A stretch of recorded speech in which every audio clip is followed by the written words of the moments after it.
Going to start. So I am on page number. Open your NCERT book.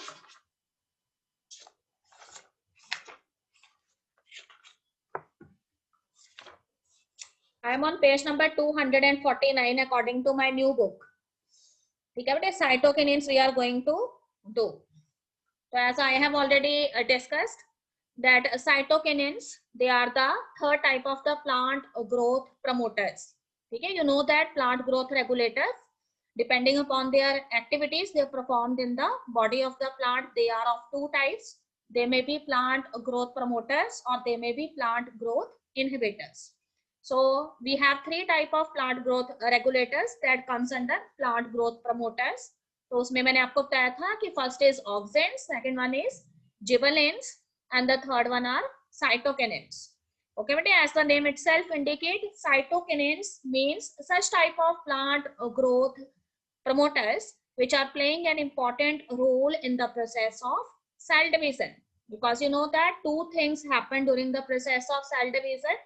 One is the division of the nucleus, it takes place, and second one is the division of the cytoplasm.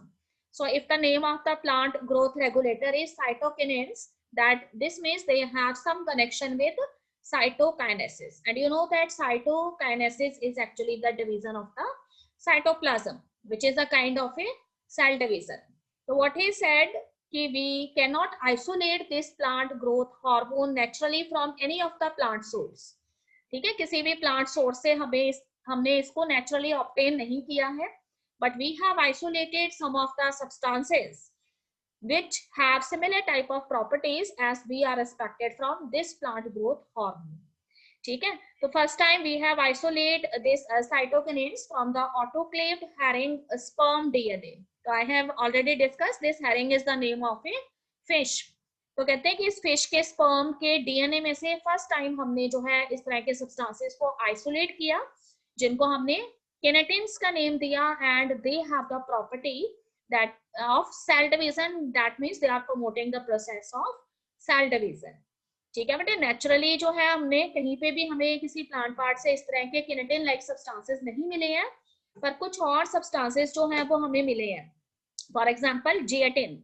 ठीक है, zeatin जो है उसको हमने किसमें से isolate किया है? We isolate them from corn kernels. ठीक है, कॉर्न कर्नल्स जो है, आपको मालूम है कि आपने मेज का प्लांट देखा हुआ है, तो उसमें वो कहते हैं कि दो तरह के उसके ऊपर स्ट्रक्चर्स जो है फ्लावरिंग स्टेज पे आपको नजर आते हैं.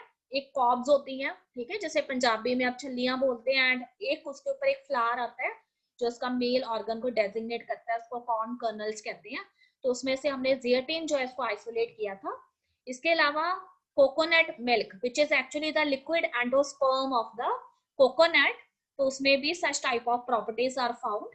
तो both of these zeatin and coconut milk, they can be substituted as kinetins as they have the similar properties of cell division. Okay students, see the next one. Natural cytokinins, they are mostly found in those regions where cell division occur. ठीक है, अब सभी student सोचे होंगे कि cell division सबसे ज्यादा कहां पर होती है, तो यू नो दैट कि cell division is found in at those places where the primary meristematic cells are present. ठीक है, and you know that the primary meristematic cells they are generally found at the regions of root and shoot apex. ठीक है, root और shoot apex जो है वहां पर आपको नजर आते हैं क्या? मेरिस्टेमेटिक सेल्स जो ज्यादा से ज्यादा सेल डिवीजन करते हैं. और इसके अलावा कहते हैं कि you can also found these cytokinins from the regions where the new shoot buds develop. ठीक है, तो जब भी किसी ब्रांच ने या शूट ने जो है ऑरिजिनेट होना है, तो उससे पहले वहां पे एक बड होती है. अगर आपको अच्छे से याद हो तो ये बड जो है उसको हम लेटरल बड या एक्सिलरी बड कहते हैं, और लेटर ऑन द ब्रांच और the shoot it arises from it. तो where this shoot buds they develop, at that place what is present? Cytokinins are present because here cell division is required. Okay student, next one is they are also found when young fruits they develop. ठीक है, देखो young fruits जो है जब उन्होंने develop होना है तो ज्यादा से ज्यादा सेल डिवीजन हो रही है. ठीक है बेटे, क्योंकि फ्रूट जो है उसका साइज इंक्रीज होगा. अब आपको मालूम है कि सेल डिवीजन में दो ही चीजें होती हैं, इधर the size of the particular plant part it increase, और there is also an increase in the number of the cells. ठीक है, तो यंग फ्रूट्स जो है वहां पे भी साइटोकिनिन्स हमें मिलेंगे. The next one is कि what are their functions? If they are cytokinins, they are playing an important role in cell division. Then their function is to produce new and new organs in the plant. So जब भी किसी plant में new leaves originate होने हैं, या फिर वो कहते हैं कि if the leaves they are the new one, then chloroplast, which is a special type of cell organelles which contain chlorophyll, it also develop in that leaf. तो उसके अंदर भी क्लोरोप्लास्ट जो है उसके डेवलपमेंट में भी इसका रोल है. और अगर वो कहता है कि किसी मेन शूट में से क्या निकलनी है, लेटरल ब्रांचेस ओरिजिनेट होनी है या फिर एडवांटेजियस शूट्स का फॉर्मेशन होना है, देन उसमें भी जो साइटोकिनेन्स है उनका इंपॉर्टेंट रोल है. ओके बेटे, फिर कहते हैं कि what is the important function that this hormone perform and that is antagonistic to another hormone. So you know that there is one hormone, it is auxin, and this auxin actually it promotes the process of apical dominance. That means it lets the apical shoot to grow and do not allow the lateral shoots to grow. That is done by auxin. But this hormone which is cytokinin, it is antagonistic to auxin. अगर auxin जो है वो apical dominance को promote करता है, तो ये apical dominance जो है उसको inhibit करता है और lateral shoots जो है उसकी growth होने देता है.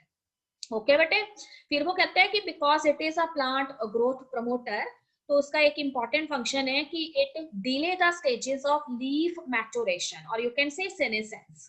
ठीक है, तो जल्दी जल्दी लीफ जो है उनको मैच्योर नहीं होने देता, उनको यंग रखता है. और कैसे यंग रखता है? प्लांट के सभी पार्ट्स में से ज्यादा जो न्यूट्रिएंट्स है उसको किसकी तरफ भेजता है?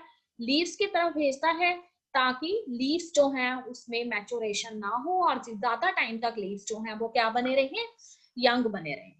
ओके बेटे, तो उसके अलावा देखिए साइटोकिनेन्स जो है ये सारे इंपॉर्टेंट फंक्शंस जो उसको परफॉर्म करता है. ठीक है, can anybody tell me what are advantageous shoots? और एडवांटेजियस शूट्स आपको कब डेवलप होती हुई नजर आती हैं बेटे? हाँ जी, एडवांटेजियस शूट्स आपको कब डेवलप होती हुई नजर आएंगी?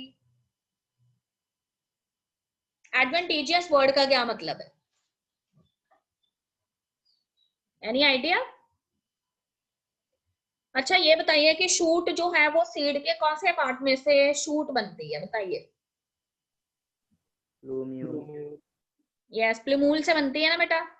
तो कहते हैं कि एडवांटेजियस शूट्स वो होती हैं जिनकी डायरेक्ट ओरिजिन प्लूम्यूल से नहीं होता, बल्कि प्लूम्यूल से ओरिजिनेट हुए जो दूसरे शूट्स हैं उनमें से उनका ओरिजिन होता है.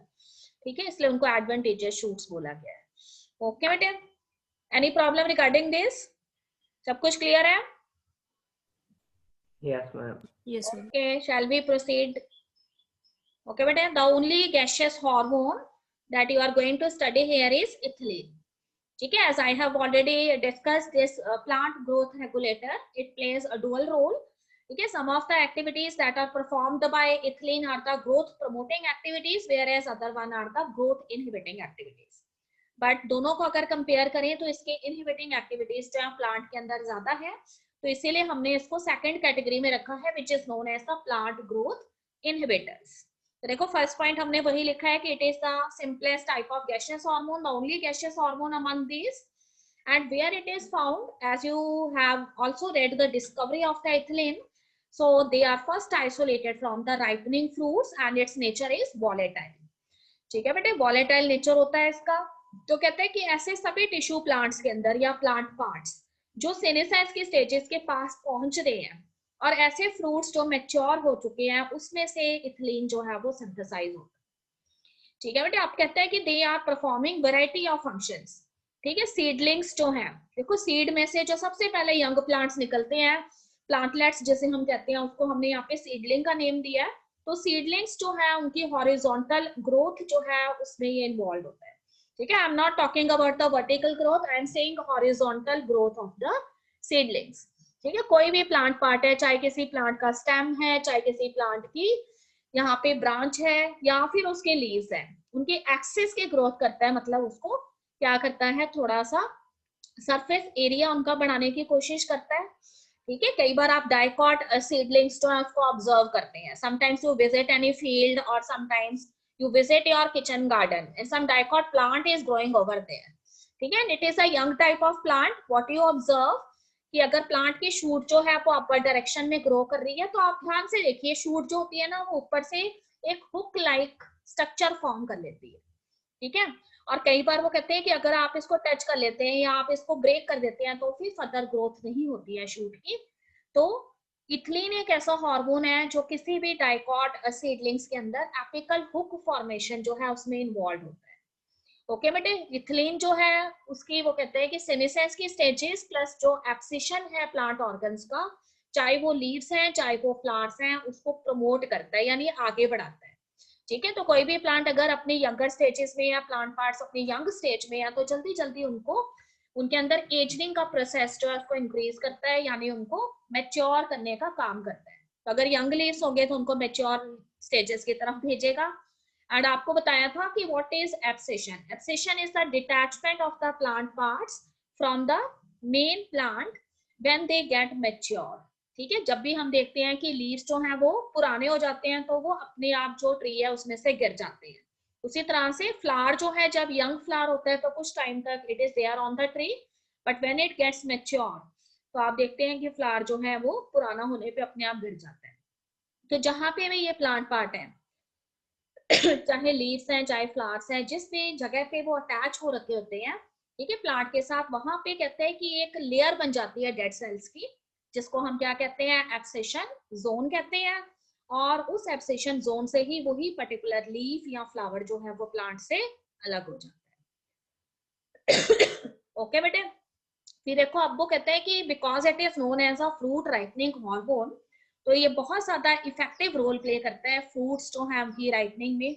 अगर आप किसी वेजिटेबल्स जो है उसके ऊपर भी इसको स्प्रे करेंगे then ripening will takes place, ठीक है। तो आपने अक्सर ऑब्जर्व किया होगा कि अगर हम जो है बनानास लेकर आ रहे हैं, ठीक है, बनानास जो है वो किसी दूसरे स्टेट से आ रहे हैं तो उनको रॉ फॉर्म में लाया जाता है, but when we have to sell this bananas next day in the market, तो रात को ही वो कहते हैं कि जो भी हमारा वेंडर है वो क्या कर देता है उसके ऊपर स्प्रे कर देता है, ठीक है, इथिलीन की स्प्रे कर देता है या इथेफॉन की स्प्रे कर देता है जो कि एक लिक्विड सॉल्यूशन है इथिलीन की, और रातों रात वो फ्रूट्स या वेजिटेबल्स जो हैं उनका साइज भी इंक्रीज हो जाता है और आपको मार्केट के अंदर वो काफी अच्छे नजर आते हैं, ठीक है बेटे। But you know that every particular fruit or any other plant part, it needs a certain period of time for its maturation, but when you apply such type of hormones such as ethylene, तो आप क्या करते हैं, उनका जो maturation period है उसको कम कर देते हैं, ठीक है बेटे। तो इस तरह के जो फ्रूट्स होते हैं जिसपे हमने इथिलीन को स्प्रे करके उनको जल्दी जल्दी तैयार किया है,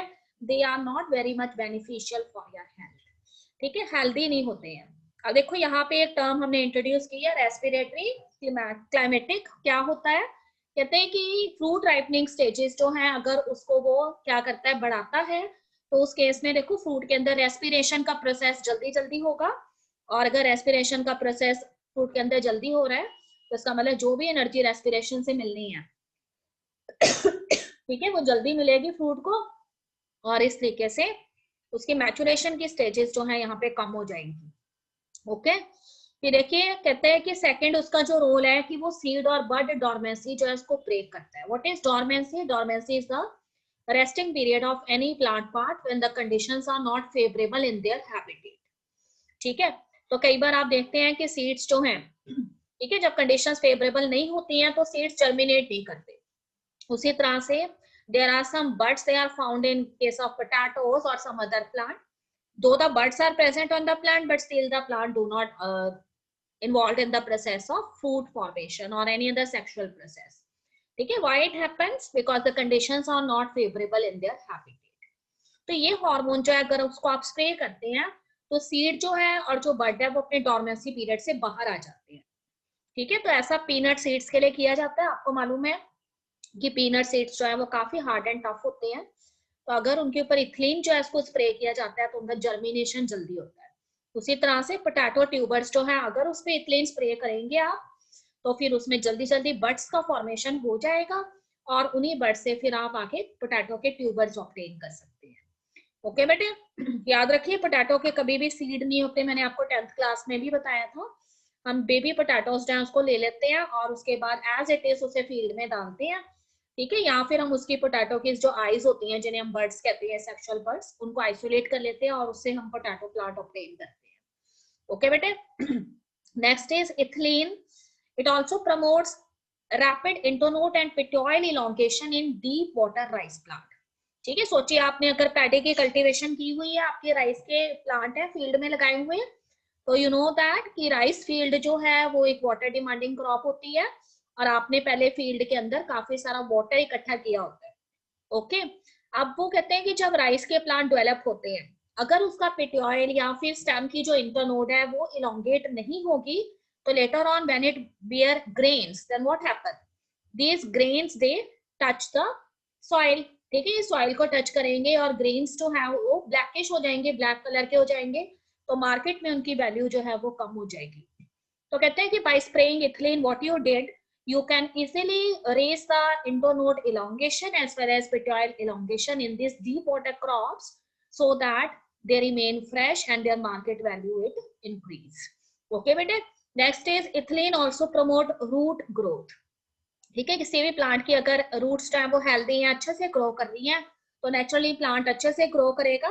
तो ना सिर्फ ये रूट की ग्रोथ करते हैं, but beside this they are also involved in the growth of the root hairs. You know the function of root hairs, that these root hairs, they increase the surface area for absorption, so more and more water and minerals they can be easily absorbed by the plants, so the plants it later become healthy because more water and minerals it gets into the body of the plant. तो ये सारे functions जो है वो ethylene perform करते हैं. इसके अलावा देखिए, sometimes it also initiate flowering and simultaneously fruiting in some of the plants where flower play an important role. As I have already discussed, if we are talking about the fruit of pineapple, तो देखिए वैसे आपको 10th class में मैंने बताया था कि हमेशा फ्रूट जो है उसका फॉर्मेशन किससे होता है, ओवरी से होता है. एक राइपन्ड ओवरी जो है उसको हम फ्रूट कहते हैं. ठीक है, पर कई बार वो कहते हैं कि जो प्लांट के पार्ट्स हैं, कुछ ऐसे प्लांट के पार्ट्स होते हैं ओवरी के अलावा जो वो भी क्या करते हैं, फ्रूट फॉर्मेशन जो है उसके अंदर इन्वॉल्व होती है. ठीक है बेटे. तो अगर वो कहते हैं कि ओवरी से फ्रूट का फॉर्मेशन नहीं होता और उसकी जगह पे किसी दूसरे प्लांट पार्ट से फ्रूट का फॉर्मेशन हो जाता है, तो उस केस में हम उन फ्रूट्स को फॉल्स फ्रूट कहते हैं. तो पाइनएप्पल भी उसी तरह का एक फ्रूट है. ठीक है, पाइनएप्पल जो है उसमें फ्रूट जो है वो किससे बनता है, इनफ्लोरेसेंस से बनता है. तो जितने ज्यादा हम इथिलीन स्प्रे करेंगे उतने ज्यादा उसमें फ्लावर आएंगे, और जितने ज्यादा फ्लावर होंगे उतने ही ज्यादा हमें क्या मिलेंगे, पाइनएप्पल्स मिलेंगे. ओके बेटे. Next is it also induces flowering in mango. तो आप किसी भी मैंगो ट्री को जब देखते हैं, when so many flowers are there on the mango tree, then you can easily expected that in future what you get, so many mangoes you get. ठीक है, तो जितने ज्यादा फ्लावर है उतने ही ज्यादा मैंगोज जो है उस फ्रूट उस पर्टिकुलर ट्री में से आपको मिलने वाली है. तो ये फ्लावरिंग को इंड्यूस करता है.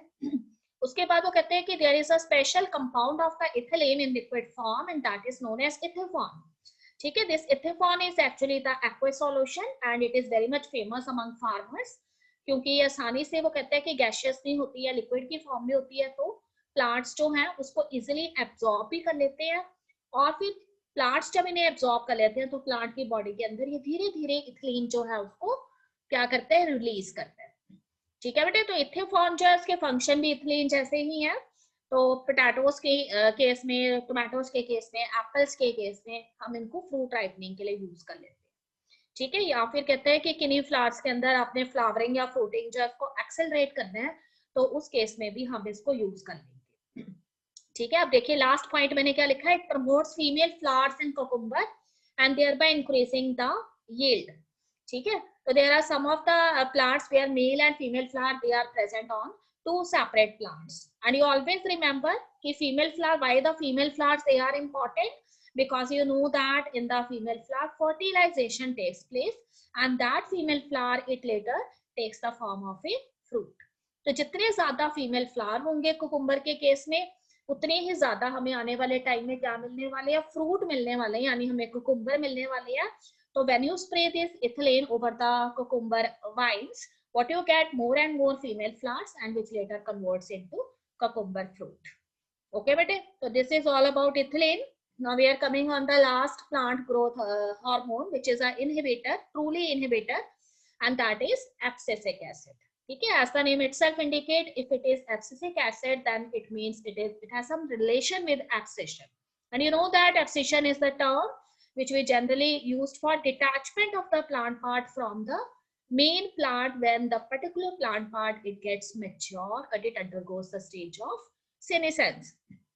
ठीक है, तो कोई भी प्लांट पार्ट है, चाहे कोई लीफ है, चाहे कोई फ्रूट है, जब वो मैच्योर हो गया है तो आपको मालूम है कि वो अपने आप ही डिटैच हो जाएगा किसी भी ब्रांच में से।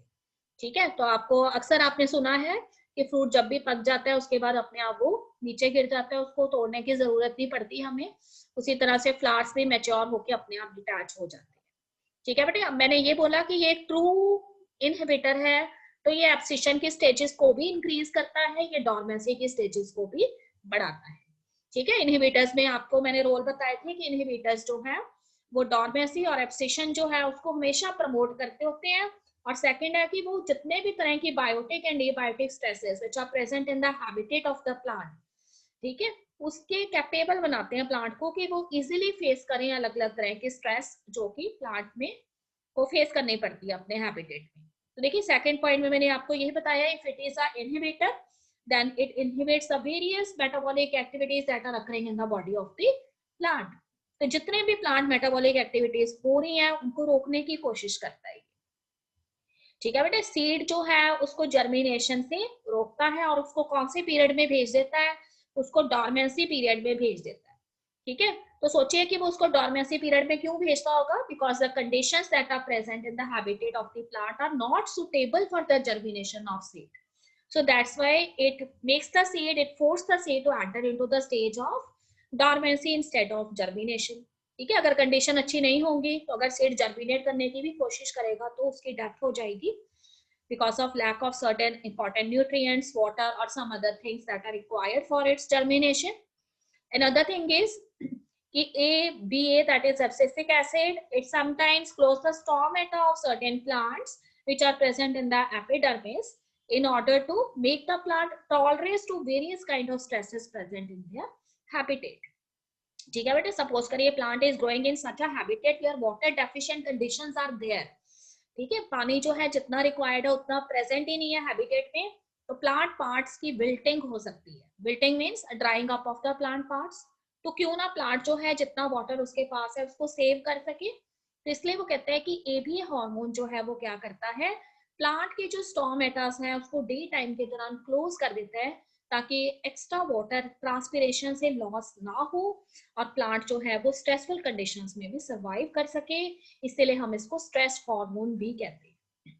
ओके बेटे, इसके अलावा कहते हैं कि it has an important role in seed development, seed maturation as well as dormancy period of the seed. ठीक है, सीड के डेवलपमेंट को ये तभी प्रमोट करेगा when the conditions are favourable in the habitat. ठीक है, तो जैसे ही फेवरेबल कंडीशंस आएंगे it allow the seed to germinate, but when the conditions are not favorable it do not allow the seed to germinate. ठीक है, तो seed के डेवलपमेंट की सारी स्टेजेस उसकी डॉर्मेंसी जो है वो ABA हार्मोन के ऊपर डिपेंडेंट है। फिर कहते हैं कि ABA हार्मोन जो है वो सीड को डेसिकेट नहीं होने देता। Desiccate means the drying up of the seed because of lack of certain conditions that are not suitable. आप कह सकते हो डिकम्पोजिशन हो जाता है या सीड जो है वो डिस्ट्रॉय हो जाता है अनफेवरेबल कंडीशंस की वजह से, तो उससे उसको बचाता है। ठीक है, तो when the seed it enters into the stage of dormancy, a thick wall is there which surrounds the seed and उसके अंदर वो कहता है कि सीड में प्रेजेंट जो भी मॉइस्चर होता है प्लस जो न्यूट्रिएंट्स होते हैं एंडोस्पर्म की फॉर्म में, ठीक है, वो उसमें बने रहते हैं जब तक कि फेवरेबल कंडीशंस नहीं आती है। अब ABA हार्मोन जो है वो कौन से हार्मोन के एंटागोनिस्टिक काम करता है, तो जिबरेलिन हार्मोन्स जो है उनके एंटागोनिस्टिक जो है ये काम करता है।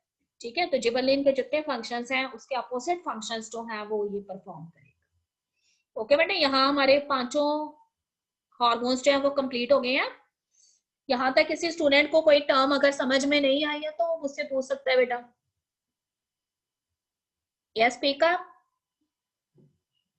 All the functions are clear to the students? Yes, ma'am. Any problem regarding? Yes, ma'am. Yes बेटे स्पीक। सब कुछ ठीक है? Yes, ma'am. Okay very good. अब देखिए आगे हमें एक छोटी सी टर्म दी हुई है, we have already discussed many times in lower classes, photoperiodism. ठीक है बेटे, photo means light and periodism means a particular duration of light. ठीक है, अब वो कहते हैं कि there are some of the plants which require light to induce flowering in them. ठीक है, कुछ ऐसे प्लांट होते हैं जिनको अगर हम एक पर्टिकुलर रेंज की लाइट उनको प्रोवाइड कर दें एक पर्टिकुलर टाइम पीरियड के लिए, तो उनके अंदर हमें क्या नजर आने लग जाती है, फ्लावरिंग नजर आने लग जाती है। अगर वो पर्टिकुलर ड्यूरेशन ऑफ लाइट उनको नहीं मिलती तो तब तक उनके अंदर फ्लावरिंग नहीं होती। ठीक है बेटे, कई बार आपने कुछ प्लांट्स जो हैं वो पॉट के अंदर लगाए हुए होते हैं and you placed it in a shady area, and what you observe, these plants are not supposed to produce any flowers, पर जब आप उसको थोड़ा सा किसी धूप वाली जगह पे रख देते हैं, आप देखते हैं उसके अंदर फ्लावरिंग होने लग जाती है। इसका मतलब that particular plant it requires certain duration of light so that flowering it takes place in those plant। ठीक है, तो उसमें देखो उसने कहा है कि इसके बेसिस पे कि हर एक प्लांट जो है उसको कितनी हम लाइट ड्यूरेशन दे ताकि उसके अंदर फ्लावरिंग हो जाए, उस बेसिस पे we have divided the plants into 3 categories. ठीक है, long day plant, short day plants और दिस में भी day neutral plants. As I have written, some plants require the exposure of light for a period exceeding a well-defined critical duration। देखो हर एक plant जो है उसको एक मिनिमम पॉसिबल लाइट ड्यूरेशन तो चाहिए ही। ठीक है, अगर वो मिनिमम पॉसिबल लाइट ड्यूरेशन जिसको हम क्रिटिकल ड्यूरेशन कहते हैं उससे ज्यादा लाइट हम प्लांट को देते हैं और तब उस प्लांट के अंदर फ्लावरिंग हो जाती है, इसका मतलब वो कैसा प्लांट है, एक लॉन्ग डे प्लांट है, मतलब वो ज्यादा लाइट चाहता है। ओके बेटे, इसके अलावा वो कहते हैं कि कुछ प्लांट ऐसे होते हैं जिनको जितनी मिनिमम पॉसिबल लाइट चाहिए यानी क्रिटिकल ड्यूरेशन उनको जितना रिक्वायर्ड है, अगर हम उससे थोड़ी सी कम लाइट उसको देते हैं, ठीक है, तब उन प्लांट्स जो है उनके अंदर आपको क्या नजर आती है, फ्लावरिंग जो है वो नजर आ जाती है। ठीक है, यहाँ एक थोड़ी सी मिस्टेक हो गई है, मैंने लिखा है these plants are called long day plants, तो they are not the long day